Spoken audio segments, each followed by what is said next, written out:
Netflix OTT platform లో streaming అవుతున్న Hindi movie ఇక్క. ఈ మూవీకి సంబంధించిన తెలుగు ఆడియో కూడా అవైలబుల్ గా అయితే ఉంది. సో ఈ మూవీ ఎలా ఉంది ఏంటని ఈ రివ్యూలో మనం మాట్లాడుకుందాం. ఫస్ట్ ఆఫ్ ఆల్ ఈ మూవీలో సన్నీ డియోల్ గారు అండ్ అలాగే అక్షయ్ ఖన్నా గారు ఉన్నారు అని నేను ఈ మూవీ చూడడం స్టార్ట్ చేశాను. స్టార్ట్ చేసిన తర్వాత ఈ మూవీ నాకు ఎలా అనిపించింది అంటే, నాకైతే అంత ఎంగేజింగ్ ఏం లేదని చెప్పుకోవచ్చు అనమాట. ఎందుకంటే ఒక రొటీన్ స్టోరీ పాయింట్ తీసుకుని ఒక ప్రెడిక్టబుల్ స్క్రీన్ పేతో మూవీని ఏదో అలా సాగేసుకుంటూ వెళ్ళేది తప్పించి, మూవీలో మెయిన్ గా ఏంటి కోర్ట్ రూమ్ సీన్స్ అనేవి చాలా బాగా వర్కౌట్ అయినాయి. యాక్టర్స్ పర్ఫార్మెన్స్ అనేది బాగుంది. క్లైమాక్స్ అనేది కొంతవరకు ఇంప్రెస్ చేసిందని చెప్పుకోవచ్చు అనమాట. లాజిక్స్ పరంగా చూసుకోవస్తే క్లైమాక్స్ లో కూడా చాలా బాక్లు ఉన్నాయని చెప్పుకోవచ్చు అనమాట. సో ఇలాంటి కొన్ని పాయింట్లతో ఏదో మూవీ అనేది అలా సోగా ఎంగేజ్ చేసింది తప్పించి హోల్ మూవీని అంత ఇంట్రెస్టింగ్ గా ఎంగేజింగ్ గా నడపలేకపోయారు. మెయిన్ గా బయలాజికల్ ఫాదర్ లో ఉండాల్సిన ఎమోషన్ ని అంత బాగా కన్వే చేయలేకపోయారు. అసలు బయలాజికల్ ఫాదర్ ఎలా అయ్యాడు ఈ పాయింట్ ని కూడా ఇంకొంచెం ఇన్ డీటెయిల్ గా ఎక్స్ప్లెయిన్ చేస్తుంటే బెటర్ గా ఉండేదని ఫీలింగ్ అయితే కలిగిందని చెప్పుకోవచ్చు అనమాట.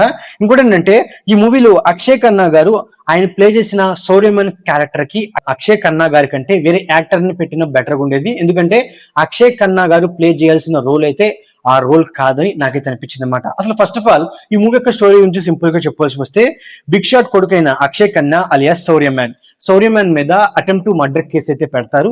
అండ్ అలాగే ఉన్న ప్రూఫ్స్ కూడా మన సౌర్యమాన్ కి ఎగెనిస్ట్ గానే ఉన్నాయని చెప్పుకోవచ్చు అనమాట.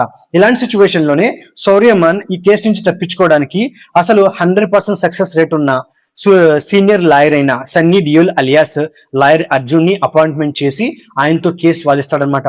సో మరి ఫైనల్ గా అర్జున్ సౌర్యమాన్ ని ఈ కేసులో నుంచి ఎలా తప్పించడనే పాయింట్ మీదే రిమైనింగ్ స్టోరీ అయితే ఉండిద్దని చెప్పుకోవచ్చు అనమాట. ఫస్ట్ ఆఫ్ ఆల్ ఈ మూవీలో కోర్ట్ రూమ్ సీన్స్ అనేవి బాగున్నాయి, నేను కాదంటలేదు. బట్ ఆ కోర్ట్ రూమ్ సీన్స్ లో కూడా చాలా బాగున్నాయి నేను చెప్పుకోవచ్చు అనమాట.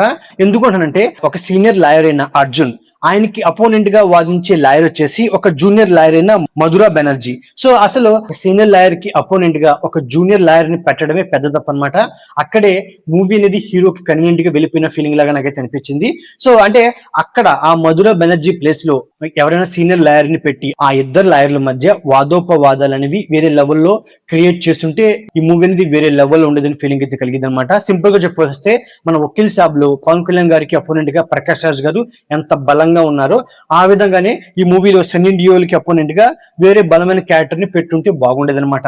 ఇంకోటి ఏంటంటే ఓవరాల్ మూవీలో లాయర్ అయిన అర్జున్ గారు సౌర్యమాన్ ఈ కేసులో ఒక ఇన్నోసెంట్ అని నిరూపించేలాగా కేసు వాదిస్తాడు. అండ్ అలాగే సౌర్యమాన్ ని బయటికి తీసుకొచ్చిన తర్వాత ఇక్కడ క్లైమాక్స్ వచ్చేవాడికి మెయిన్ గా ఏంటి, ఎక్కడ మన హీరోకి ఒక బ్యాడ్ ఇంప్రెషన్ క్రియేట్ అవుతుందని చెప్పి మళ్ళీ క్లైమాక్స్ కి వచ్చేవాడికి మన సౌర్యమాన్ ని ఇరికిచ్చేలాగా కొన్ని ప్రూఫ్స్ క్రియేట్ చేసి తనని జైలుకి పంపిస్తాడు అనమాట. ఇక్కడ నేను చెప్పాలనుకున్నది ఏంటి అంటే, ఒక తప్పు చేసిన వాడికి శిక్ష పడాలి కరెక్టే, బట్ తప్పు చేసిన వాడికి సపోర్ట్ చేసిన వాడికి కూడా శిక్ష అయితే పడాలన్నమాట. అంటే లాయర్ అర్జున్ కూడా శిక్ష పడాలన్నమాట. మరి ఆ పాయింట్ కి సంబంధించి కూడా ఏమైనా సీన్స్ ఉంటే ఇంకొంచెం బెటర్ గా ఉండేది ఫీలింగ్ అయితే కలిగింది. ఇంకోటి ఏంటంటే ఇక్కడ జూనియర్ లాయర్ అయిన మధురా బెనర్జీ గారు, సో మధురా బెనర్జీ గారు ఒక సీనియర్ లాయర్ తో కోర్టులో వాదిస్తున్నారు కాబట్టి ఆమె కూడా చాలా ఇంటెలిజెంట్ గా ఈ కేసును వాదించాలన్నమాట. బట్ క్లైమాక్స్ కి వచ్చేప్పటికి జూనియర్ లాయర్ మధురా బెనర్జీ మన సీనియర్ లాయర్ చేతిలో ఒక కీలు బొమ్మ లాగా తను వేసిన ప్లాన్ లో ఇరుక్కోవడం అనేది, ఆ పాయింట్ అనేది నాకు అంత కన్వీనియన్స్ గా లేదని చెప్పుకోవచ్చు అనమాట.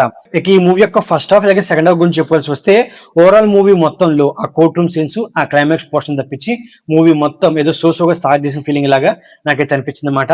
సో ఇక ఈ మూవీలో పర్ఫార్మెన్స్ విషయానికి వస్తే మెయిన్ గా సన్నీ డియోల్ గారు తన వన్ మ్యాన్ షో అని చెప్పుకోవచ్చు అనమాట. తన పర్ఫార్మెన్స్ అనేది చాలా బాగుంది. బట్ అక్షయ్ ఖన్నా గారు సో అంటే తను ప్లే చేయాల్సిన రోల్ కాకపోయినప్పటికీ ఉన్నంత వరకు తన పర్ఫార్మెన్స్ అనేది డీసెంట్ గా ఉందని చెప్పుకోవచ్చు అనమాట. ఇక మిగతా యాక్టర్స్ వాళ్ళ పర్ఫార్మెన్స్ కూడా నా పరంగా సోచుకుందని చెప్పుకోవచ్చు అనమాట. ఇక మెయిన్ ఈ మూవీలో డైరెక్టర్ గారు ఆయన డైరెక్షన్ బాగున్నప్పటికీ స్క్రీన్ పైన ఇంకొంచెం ఎంగేజింగ్ గా గ్రిప్పింగ్ గా పెట్టుంటే బాగుండేది అనమాట. ఎందుకంటే మనకి మూవీ అనేది నెక్స్ట్ ఏం జరుగుతుందనే ఒక ప్రెడిక్టబుల్ వేలో వెళ్ళిపోవడమే మూవీకి పెద్ద మైనస్ అనమాట. ఇంకోటి ఏంటంటే సో ఈ మూవీలో కొన్ని ఎమోషన్స్ ని ఇంకా బాగా వర్కౌట్ చేస్తుంటే బాగుండేది. అంటే బయలాజికల్ ఫాదర్ లో ఉండాల్సిన ఎమోషన్ ని ఇంకా బాగా వర్కౌట్ చేస్తుంటే బాగుండేది. ఇంకోటి ఏంటంటే అమ్మాయి తరపు మదర్ మాట్లాడే సీన్స్ లో కూడా ఎమోషన్ ని ఇంకా బాగా కన్వే చేస్తుంటే బెటర్ గా ఉండేది ఫీలింగ్ అయితే కలిగిందని చెప్పుకోవచ్చు అనమాట. ఇక ఈ మూవీలో బ్యాక్గ్రౌండ్ స్కోర్ అనేది అక్కడ వర్కౌట్ అనేది తప్పించి సో నాకైతే బ్యాక్గ్రౌండ్ స్కోర్ అనేది అంత బలంగా అయితే లేదు. ఇక సినిమాటోగ్రఫీ అలాగే ప్రొడక్షన్ వాల్యూస్ నా పరంగా సోచుకుని నేను చెప్పుకోవచ్చు అనమాట. సో ఓవరాల్ గా ఏదండి ఇక్క మూవీ రివ్యూ. నా రివ్యూ నచ్చితే వీడియోకి ఒక చిన్న లైక్, అలాగే మన ఛానల్ ని సబ్స్క్రైబ్ చేసుకోండి. Okay, thank you all.